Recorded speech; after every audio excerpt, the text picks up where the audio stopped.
Podcast for Class. I'm your host, Kate Stepanuk, and hopefully my audio class is the audience. You know that point in class when things get really technical and boring? You're right, we reached it in our podcast. So welcome to episode 4. Today, I'll talk about audition tricks and things you can do to improve audio quality of a soundtrack. Now, before you ask if Audition is the only software that edits audio, let me tell you that it's not. Some people use Audacity, which is free, or other basic audio editing software. Now, how is Audition different, you ask? There are several attributes that make Audition really great. First, Audition gives you the flexibility to work with multiple files at one time. The multi-track option gives you the capability to split, stretch, and overlap audio files up to your preference. Is it more complex and difficult to work with? Yes, it could become overwhelming at times.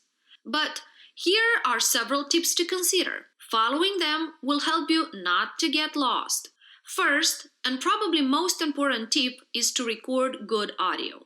Take care of things in pre-production so you don't have to worry about them in post-production. What do I mean by good audio, you ask?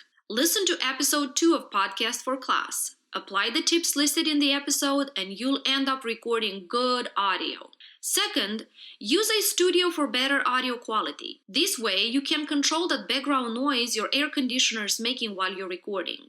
If you need to record on your computer at home, now quite honestly, this shouldn't be your to-go-to plan. But if you've got an emergency, then make sure you don't record in a room full of echo. Place some bed covers on the floor so your audio doesn't sound like it's coming from a barrel. When you're using your computer, sit up straight. Don't move while you're recording your script. Sit at the same distance so the volume levels don't change drastically.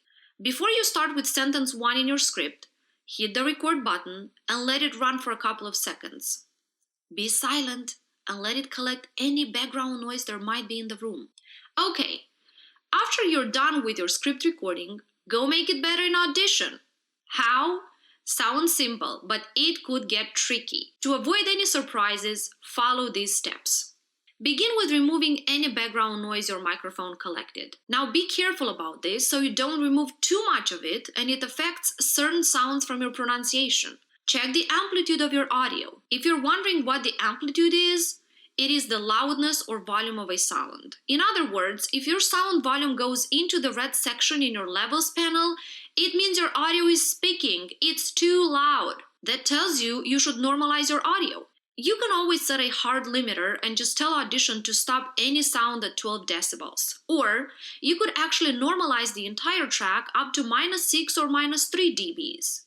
When you're done normalizing your audio, you might need to repeat the noise reduction steps again, just to make sure you've got a clean and crisp audio. As soon as you're done with these steps, you can add some effects to make your recording sound better.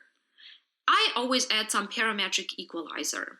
This makes your voice sound fuller, it adds a certain crisp to it. This is how people probably get told, "Oh, you have a good radio voice." Now, if this episode sounded extremely technical, I am sorry. I tried to make it as simple as possible, but if I've lost you 3 or 4 times by now, that's okay. Overall, I hope you won't be scared to mess around with Audition. The best way to learn something is by doing it. And I'll steal Dan Preston's quote from the Protect the Nest video. If we're good at something, then that's doing. So yeah, I've got full confidence in your motivation of getting to a good understanding of Audition. One last advice. YouTube is full of tutorials on Audition. I often find myself watching Mike Russell's videos on Audition. He's easy to follow, straight on point, and offers very helpful tips. Remember, good audio is always better than, you're right, poor audio. So go ahead and create good audio.